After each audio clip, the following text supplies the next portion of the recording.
Welcome back, everybody, to the Fantasy Hockey Hacks podcast, your season-long source for fantasy hockey news, analysis, and fun, because on this podcast, boys, we don't take ourselves too seriously. No, not at all.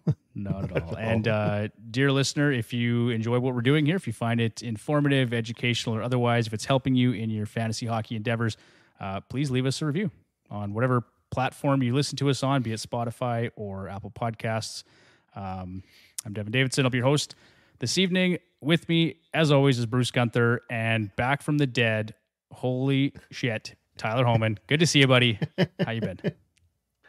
Good. I've just been busy golfing and not really paying attention to hockey, so I'm not sure how much I'm going to add, but I'm here for something. Well, we're happy to have you here tonight. It's going to be a fun episode. Episode 183 for us here on the Hacks podcast. We're going to go through 2024-2025 fantasy hockey sleepers. And for the purposes of this episode, we are going to define a sleeper as a player whose stock is severely discounted based on a lack of production from past seasons, be it from injury, bad luck, deployment, whatever the case may be. These players should be drafted higher than their current ADP based on the potential they have to outweigh the draft capital needed to acquire them. So in other words, players that fellow fantasy managers are passing or sleeping on and can be had at value. So that's kind of how we're looking at it for tonight. We got a few nice players here to talk about. Plenty of players that Tyler may or may not have any idea what's going on. Well, two for sure he should. Two for sure. And actually the first one, Tyler, you should have a pretty good read on this guy here. We're going to start with forwards. And the first guy here is Viktor Arvidsson from the Edmonton Oilers. 81% rostered in Fantrax, 43% in Yahoo. And it looks like he's going to get a crack to play with first crack to play with Leon Draisaitl and Jeff Skinner, at least if you're following Daily Faceoff. And it's still August, so we need to take the ADP numbers with a grain of salt. But with that in mind, it should be stated that Viktor Arvidsson has a very real opportunity to outperform his current ADP of 162.3 going in the 14th round. He played just 18 regular season games last year, but during that stretch, he played at a 68-point pace. And guys, I don't think he's ever really played with the talent like Leon Draisaitl, or even Jeff Skinner for that matter. So, Tyler, I'll go to you because this is kind of a layup for you. You've watched Viktor Arvidsson play in LA. You know what he's all about. Now he's playing for the Edmonton Oilers. We haven't heard from you all summer. How you feeling? How you feeling about Viktor Arvidsson, the state of the Edmonton Oilers? We'll get to that first. And then I still want to get your thoughts on the offer sheets because we haven't had any discussion on that with you at all. So, I think Arvidsson's going to be like a really good fit. I think even last year, we talked about like a player that should play with Draisaitl, and I can't remember who I compared him to, but I think it was Yamamoto, like somebody like Yamamoto. It's a little bit bigger, somebody that can chase down the puck in the corner. And Arvidsson is that guy, obviously better than Yamamoto. I'd just be a little concerned with how many games he's actually going to play. Not only just based on last year, but previous seasons before that. He's missed quite a few games. I'm not sure what his highest point total is here, but in his career, I don't know if you have that, but I have a hard time thinking that he's going to hit 68 points. But he's definitely more capable than anybody else that Draisaitl's had on his wing for a while. Yeah, I agree. I think so. Just we'll throw it out there right now. Our 2024-25 projection for Viktor Arvidsson is 27 goals, 65 points, 10 power play points, 262 shots on goal, 31 PIMs, 29 hits, and 22 blocks. That's based on a full 82 games played. As you said, Tyler, he may not play that, so take that with a grain of salt. But if he plays 82, that's kind of the range we see him in. And in terms of individual production over the past 3 seasons, he's actually ranked 10th in the league at 11.05 shots on goal per 60, 6th in individual Corsi 4 per 60, and 130th in goals per 60 at 0.93. He's actually tied with players like Alex DeBrincat, Lucas Raymond, and Dylan Cousins, and ahead of Tim Stützle and just Seth Jarvis. So in terms of shot generation, he's one of the best in the league. And I think, Tyler, this probably bodes really well for Leon Draisaitl as well for next season. Yeah, I think so. It's going to be nice to see Draisaitl and McDavid not playing together as much, because if you have somebody that's going to shoot the puck like that playing with him, you're not going to be having Draisaitl play with McDavid and having Draisaitl, the guy just shooting the puck, which I think is going to be good. Hopefully, those are reasonable projections. I'm just a little more cautious on what to expect. New team, different style, new players playing together. A little bit different look on Edmonton's back end as well. So I don't know. Okay, so I think like Arvidsson, he's a 2-time 30-goal scorer. So I think we're still being reasonable, like you said. It's not an outrageous projection because he's gonna have to play a few games to get there. But yeah, the back end. So Tyler, let's talk about the Edmonton Oilers a little bit before we move on to the next guy here. But I just want your thoughts on, like, Bruce and I have beaten that horse to death, but I want to get your thoughts quick on. It's really dead on the offer sheets, losing both players, trading Cody Ceci, bringing in Emerson and Vasily Podkolzin. How do you feel this team looks on paper versus where they finished at the end of last season? I think, like, for sure they look worse on D. Their top six looks way better. I still don't think that Holloway. First of all, I don't think Holloway really wanted to sign that offer sheet in the first place. But I still don't think that he was going to be much more than like a replacement for, at best, what Fogle did. Like, at best. I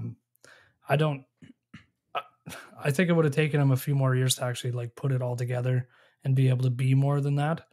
So it's not the end of the world to not have him. It does, like, as a whole, to lose two young players like that on an older team, and to lose them that way for second and third round picks is awful. While you also traded away McLeod, and it's just not very good. It's also not a good look to go out and spend all the money and pick up all those players the first day of free agency, which looked amazing for sure. Yep. Without taking care of your own business to, like, protect your own assets. I think with Broberg leaving, it sucks that he's leaving. Could he be a top four defenseman? Yeah. Was he at all last year? 10 games in the playoffs, maybe. For that kind of money, it is a short term, and I'm sure he'll probably, before that contract's up, he'll definitely play to that contract. But he wasn't a top four defenseman last year, so you didn't really lose that. CC had to leave based on how he played with Nurse. Nurse is not going anywhere. Mm-hmm. You need to find a replacement. If Emberson can play with him, great. I know lots of people are super excited about Emberson. I mean, the guy's played, like, no games.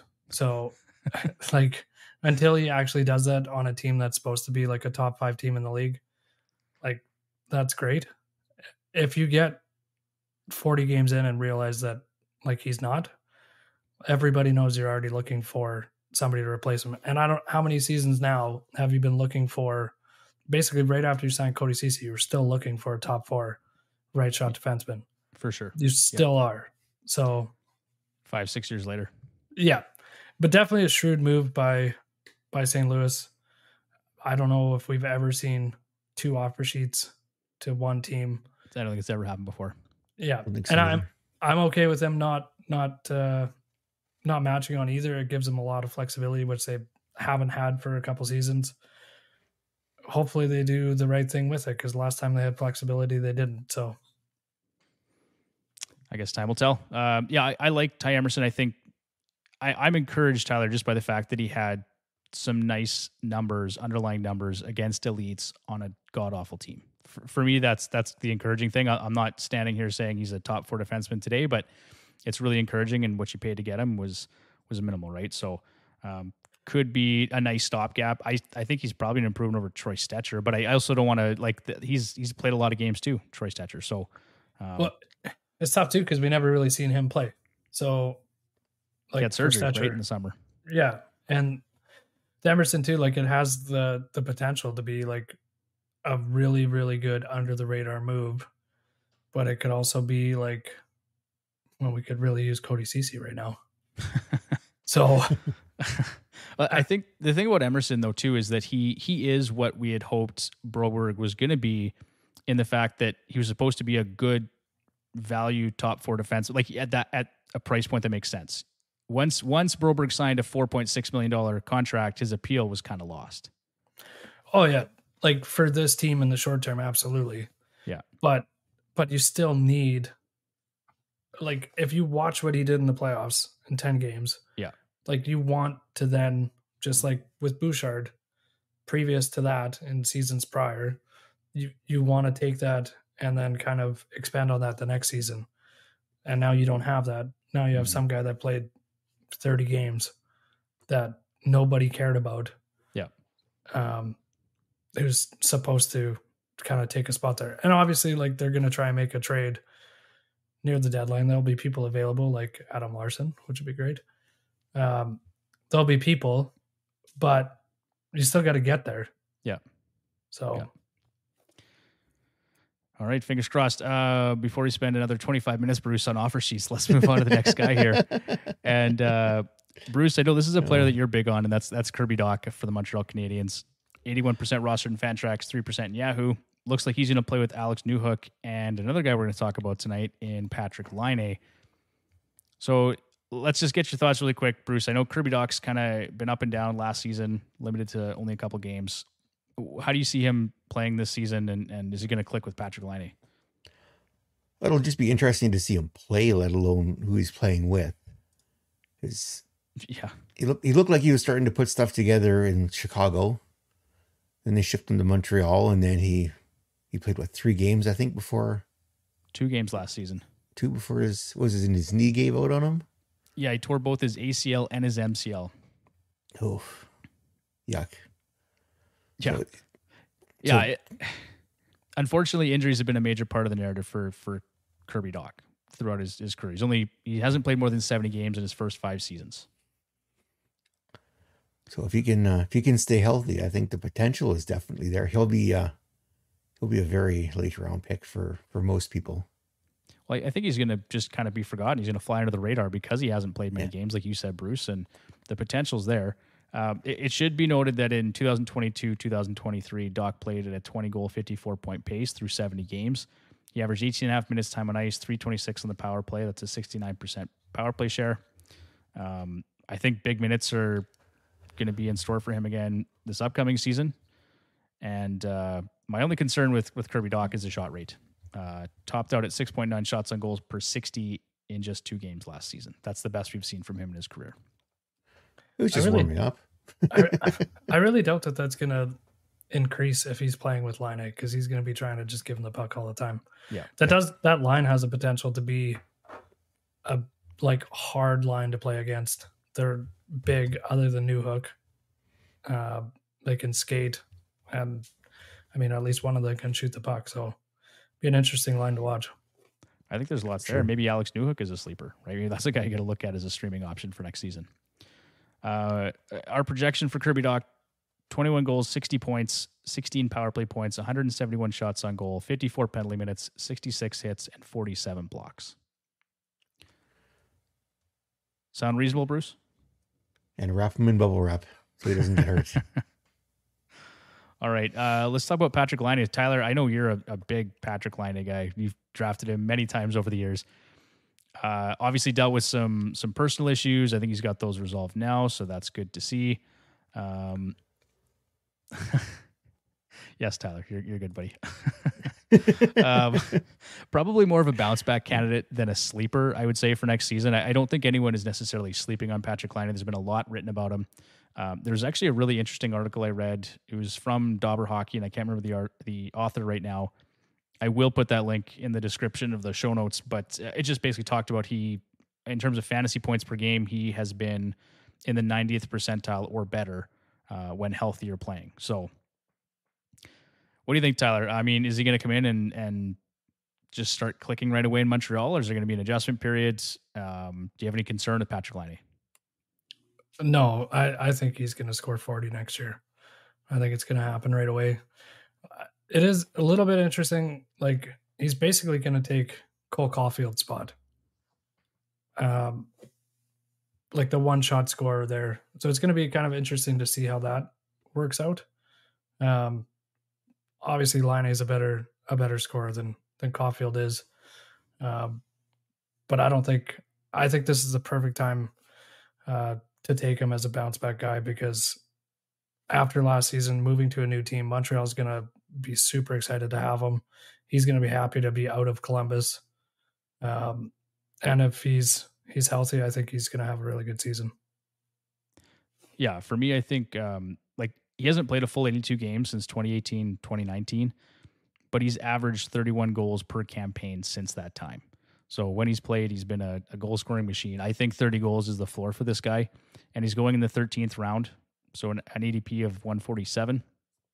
I think it looks like fantasy managers are still sleeping on him a little bit, and I think he's going to have a really easy time returning value at that draft position. So our projection for him, 34 goals, 73 points, 23 power play points, 243 shots on goal, 29 penalty minutes, 41 hits, and 33 blocks.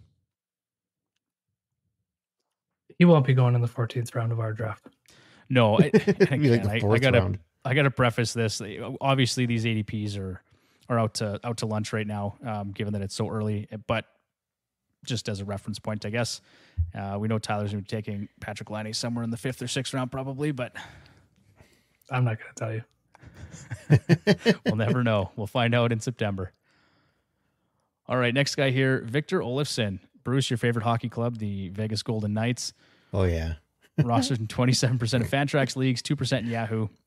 He's back with his old running mate, Jack Eichel, and Ivan Barbashev on the top line. Looks like he'll play on power play too. It really feels like it wasn't that long ago that Viktor Olofsson, was clicking with Jack Eichel in Buffalo, and it's good to see him back together here. With Eichel in Buffalo, Olofsson played at 30 and 20 goal paces and had his most effective seasons on the power play. I don't think he's going to get power play time with Jack Eichel this time around, but just to play with him at even strength, I think is a real boost to his fantasy value. And then looking at the numbers, there are a couple points of interest. So first, Olofsson shot a career low 6.7 shots on goal per 60 with a 4-year low individual shooting percentage at 10.6%. Second, last season, he played at a career low time on ice of 11:34 and a minute 23 on the power play. At the very least, he's going to get more time on ice, and some of those underlying numbers are going to improve, I think, for this season. Bruce, what do you think? They're going to give him I think he's going to get lots of opportunity with Eichel. And he has shown in the past that he can score. Like you said, he's got, 3 20-goal seasons, almost a 30-goal season under his belt. Put him back up there with, what are they projected? Eichel and Barbashev?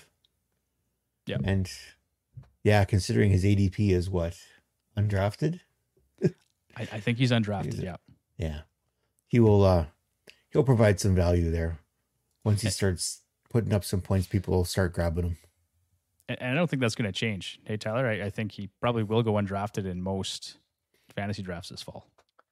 Yeah, I think he will, based off his last couple of seasons. It's a good bet for the price that Vegas paid. It's a really good bet. I don't know if it's going to work out.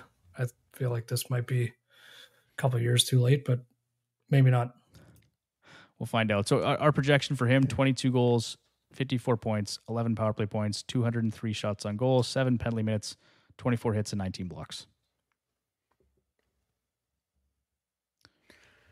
All right. Next guy up here, and I figured this is one that you both would appreciate being Oilers fans. Taylor Hall out of Chicago, 56% rostered in Fantrax, 7% in Yahoo. He's penciled in to play with Andreas Athanasiou and Philip Kurashev, as well as on Power Play 1. There was an interesting article that Ben Pope, the Blackhawks beat reporter, put out. He said Taylor Hall feels healthy and fresh after completing his ACL rehab.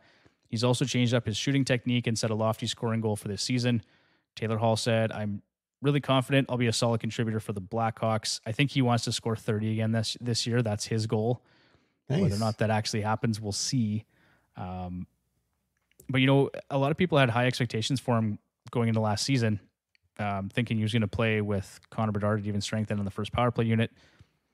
Only played 10 games, and he hasn't had a fantasy-relevant season since 2021, 2022. He posted 20 goals and 61 points. He is going undrafted in Yahoo right now, and I think he's got the potential to return serious value. He's just got to get his shot rate back up to where it was and stay healthy. So those are the two big ones. Yeah. But what do you guys think? Any interest in Taylor Hall as a sleeper option for this season? Oh, definitely. I'll pick him up if he's available in the late rounds. We have enough Oilers fans in our draft. Someone will probably take him. Sure.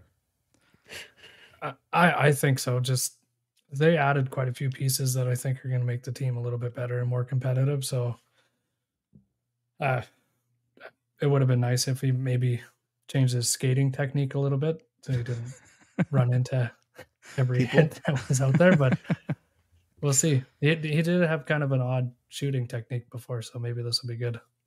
He's working on changing some things. That's great. He seems motivated, which is always nice to see.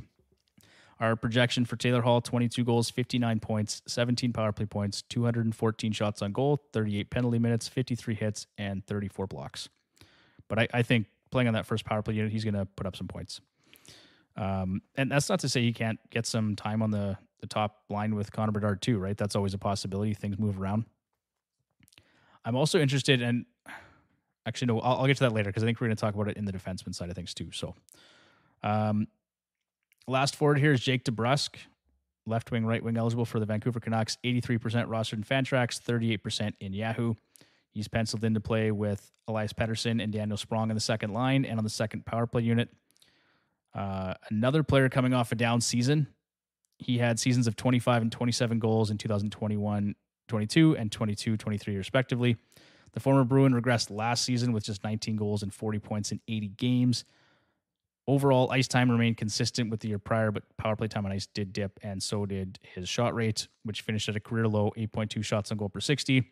He also converted on fewer of those shots at 10.4%, his lowest in 3 seasons and below his career average of 12.4%. Tyler, how do you see this shaking out for DeBrusk? Obviously he played in Boston. He was riding shotgun with Pasternak and Bergeron for a long time, and now he's moving on. I think playing with Pettersson's a pretty nice consolation prize. Yeah, I think like both teams play so different. It's a little bit hard. It's kind of an odd fit, other than the fact that they gave him a massive contract over a long period of time, to see why he would end up there. But I think playing with just a different style, like not quite as maybe defensively responsible as what the entire team in Boston played. Maybe that will open it up a little bit more for him. But this is one that's going to be, I don't really have a good read on it. It's going to be interesting to see how it works out. So Bruce, I think I personally don't see a massive increase for DeBrusk going from Boston to Vancouver, but I think still a 20 to 25 goal season, that sort of feels like the floor, no? I would think riding shotgun with Pettersson, he should be able to get there. It's the other projected line mate that has me wondering. Daniel Sprong. I know that name isn't fancy, Bruce, but 5-on-5, he's actually been a really nice producer the past few seasons. On the fourth line? When he's averaging 10 or 11 minutes a night, but if they're going to put him out there for 18 minutes, is that going to change? That's the question. And that's been the question for a few years now, right? Like if you give him more time, is he going to continue that production? Hard to say. Probably not playing against better competition, but maybe he'll surprise us. Dude, if he does play with Pettersson and DeBrusk, it is a definite big upgrade in line mates compared to what he's played with in the past 2 years. So yeah, it should help. It should help, but yeah, I think the numbers look about right for DeBrusk. And then the other thing to consider too is his ADP is 154 going in the 13th round.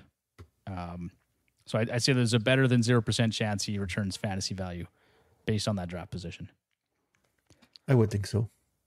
All right. And then our projection for him, 27 goals, 55 points, 10 power play points, 214 shots on goal, 17 penalty minutes, 91 hits, and 36 blocks. Any concerns there, guys, or how's that look? I think it looks about right. Yeah, I think that's fine. All right. And then one honorable mention here is Barrett Hayton. I was on the Apples and Genos podcast last summer. We're talking about breakout candidates, and Barrett Hayton was one of my picks. He was an absolute bust last year. Didn't have a good season, but it still seems like they're intent on giving him that prime deployment with Clayton Keller and Nick Schmaltz. and power play 1. So if that happens to be the case, I would just keep an eye on him in training camp. If he's getting that deployment, give him a shot. I think he can't be any worse than he was last year, and that's a guy you can be able to pick up off the waiver wire or in the very last round of your draft. For sure. All right. Moving on to defensemen. And the first guy here, guys, I don't know if he's really a sleeper per se, but just more so a player of interest. I think with Brandon Montour moving on, there's some ice time that's opened up. There's potentially some power play time that's opened up. Aaron Ekblad is, at this point, can we just say he's made of glass? And there's a pretty good chance that Gustav Forsling is going to be the number 1 defenseman at some point for the Florida Panthers this season. 91% rostered in Fantrax, 71% in Yahoo. And it looks like he is getting that top pairing with Aaron Ekblad at even strength and then getting power play 2 time as well. Looking at early draft positions, it doesn't look like many fantasy managers are sleeping on him. His ADP is 96.4. He's going early in the 9th round. But there are lots of things to like about him. 2022, 2023 was his best season offensively, but he received virtually no power play time. Less than a minute and a half, 24% power play share. But looking at the depth chart, guys, the D-core gets really thin after Ekblad. I don't think there's anyone that can compete for ice time with Forsling. Good. Yeah, that doesn't disappoint anyone on this show for sure. So yeah, I see big minutes for him for sure. And then he provides some nice category coverage. So plus minus looks good. Penalty minutes, hits. He had 111 last season. He had 102 blocks last year. So we're looking at a guy that can score potentially 10 goals or more, multi-category coverage, big upside with the power play. I think he's got potential to outperform his current ADP even at 96. I think just based on opportunity, he will. Yeah. Like how early would you feel comfortable taking a guy like Gustav Forsling?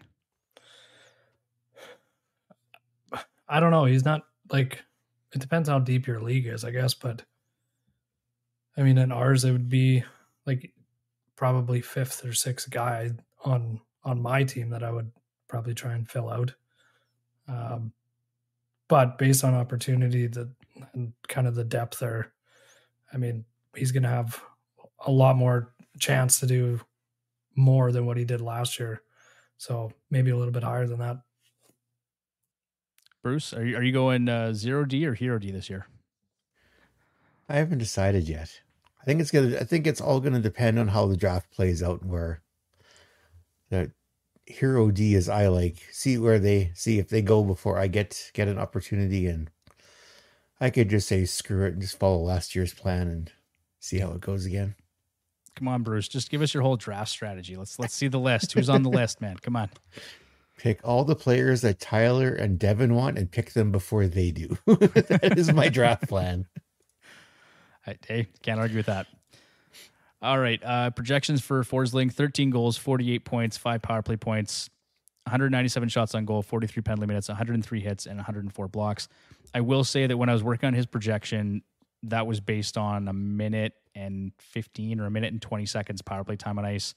So obviously, if he does get power play 1, if Ekblad's injured or anything like that, he's going to see a lot more than 5 power play points. But as it stands, I think Ekblad gets the first crack at that spot. So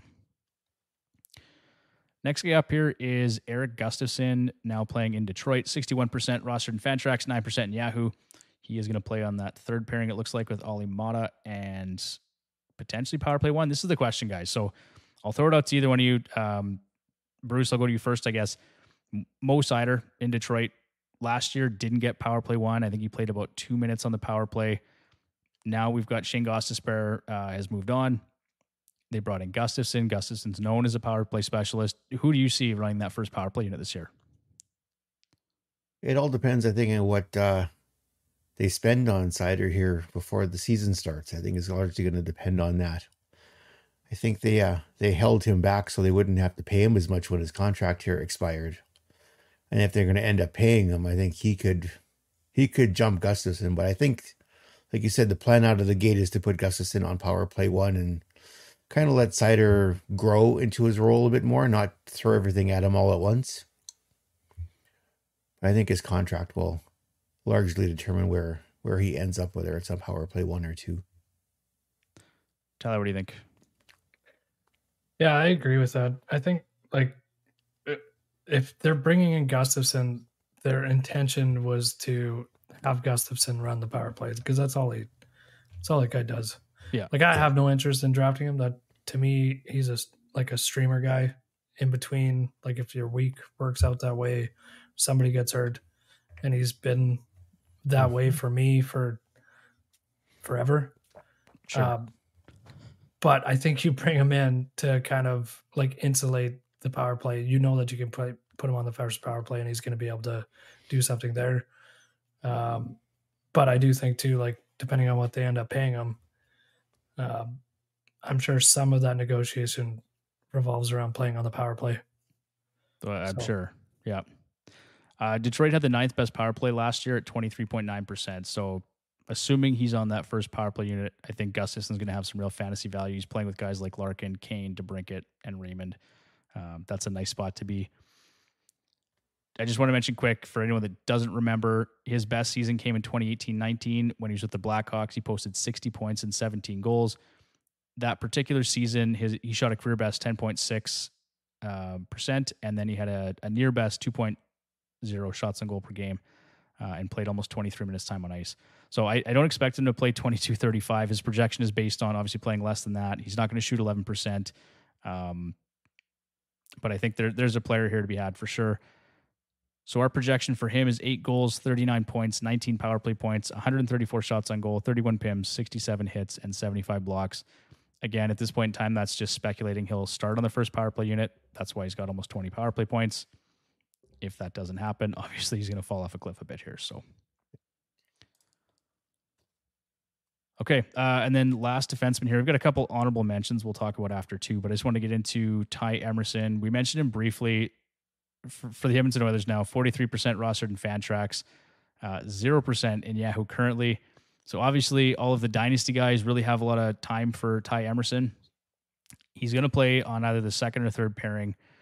At this point, we're not entirely sure, but I think he can be considered a deep sleeper, just, assuming there's an outside chance that he's going to play on that second pairing next to Nurse. And really, it's more, like I said, the Wowies, as you like to call them, Tyler, look pretty good on a terrible team in San Jose. He played 18 and a half minutes. I think I've got him projected for around 18 minutes a game.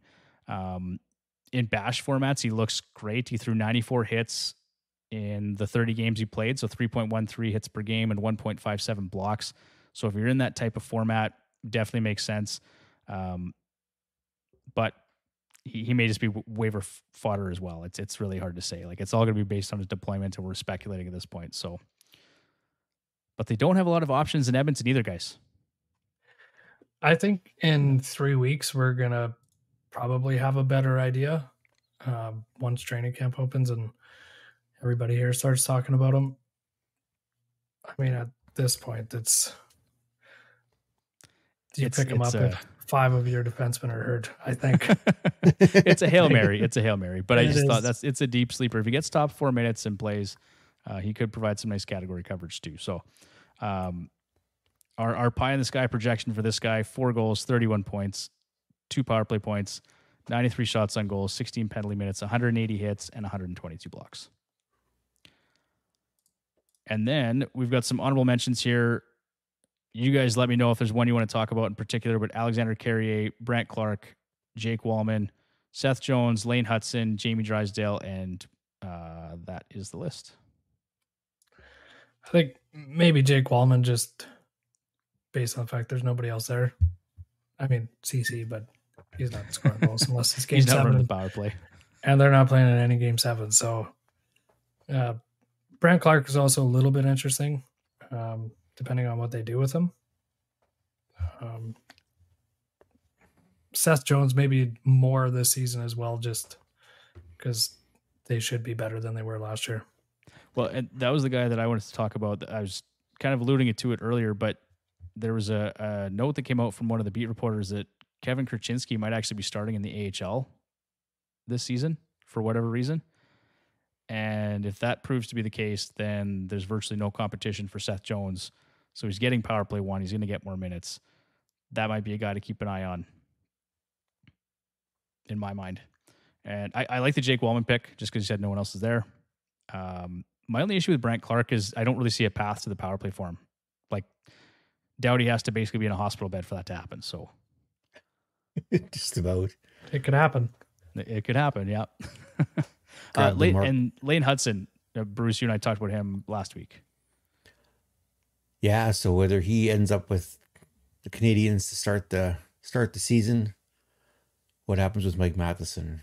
Are they gonna let Hudson take over, or after the season Matheson had last year, let him roll and maybe trade him if the season doesn't go well and let Hudson take over? It's interesting to see what'll happen there. Time will tell. Jamie Drysdale too is another guy I mentioned out of Philly. Although that could be Cam York. Maybe Cam York's the guy you want to look at as sort of a late round pick to fill out your D. That's probably going to be whoever has the hot hand for the first few weeks. Yeah. All right. Goaltenders. Let's move on to those guys. Starting with Anthony Stolarz. I think, Bruce, we talked about him maybe last week or the week before, but just again as sort of a sleeper option or someone that you're going to pick up later in your draft. 60% in Fantrax, 23% in Yahoo. Looks like it's probably going to be a tandem with Joseph Woll. I think, Bruce, you and I both have time for Woll for the Leafs. Tyler, I'm not sure how you feel about the guy, but he's only played 36 games to date. So to me, this feels like Stolarz is kind of an insurance policy in the event that Woll either falls off a cliff or, deals with some injuries or whatever the case may be. But I think Stolarz is brought in to play probably close to 50% of the games. Yeah, I think it's going to be a split. I think they're going to ride who's ever hot, but Stolarz isn't going to be like he was on other teams he's played for, where you're a backup. He's actually going to play. Well, and he's been good. He's a proven netminder, like .915 save percentage, career save percentage, 2.68 goals against. He's been really solid. Last year he had a .925 save percentage, 2.03 goals against, and a 15 goals saved above average, in 27 contests. So, I mean, this is not the Florida Panthers, but he looked really good last year, Bruce. Yes, he did. He looked very good. He was basically, when everyone saw that he was starting, everybody raced to the waiver wire to add him for a stream. And this is a guy, like, I'm definitely fading goaltenders this year.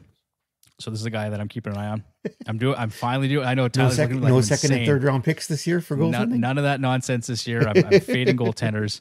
I thought I was getting a little cheeky last year. I thought I'd pick up two of the best goaltenders early, and that didn't work for me at all. So, and then the other guy here is Joel Hofer. So I just want to get you guys' thoughts on this. Obviously, Bruce's favorite goaltender, Jordan Binnington, had his best campaign last season since winning the Cup in 2018-2019. Bruce, how confident are you that he does that again this year? Are you reaching for him in the last round? I'm not touching Binnington with a 10-foot pole. Not even close. Just because of the offer sheets, or?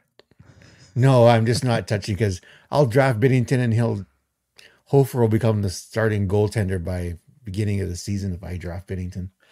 I don't know, if you listen to anybody that's in St. Louis, they think that Binnington is one of the best goalies in the league and gives them a chance to win every night. So if they can make it to the playoffs, absolutely, because Binnington's numbers shoot up astronomically once they get to the playoffs. But getting there, ugh.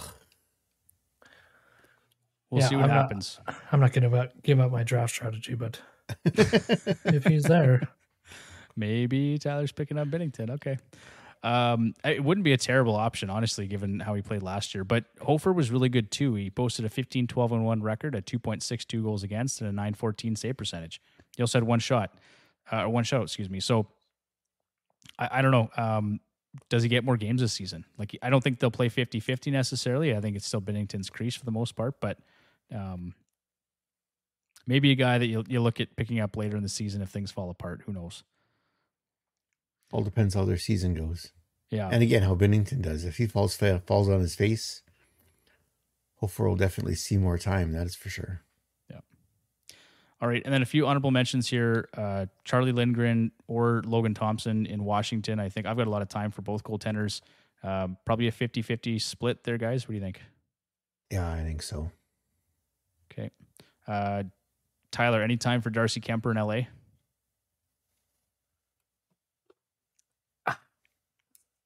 Yeah, probably. Probably. That was an interesting trade. I mean, the team plays so defensive that if Cam Talbot can do it, I'm sure Darcy Kemper can. Yeah. So I think that's a guy if you're looking for a sleeper in net. And then Lucas Dostal out of Anaheim, I think has some potential there. And then the trade, I think this is some really nice work from Mike Grier in San Jose to pick up Yaroslav Askarov. He didn't really pay much for that goaltender, and that is that's the future of your franchise right there in goal. It's literally the first good thing that he has done since being a GM. Yeah. Like, it actually is. Yep, probably. Yeah, he hasn't done a lot of great things, has he? But this one is a big one. I think that's a real win for them.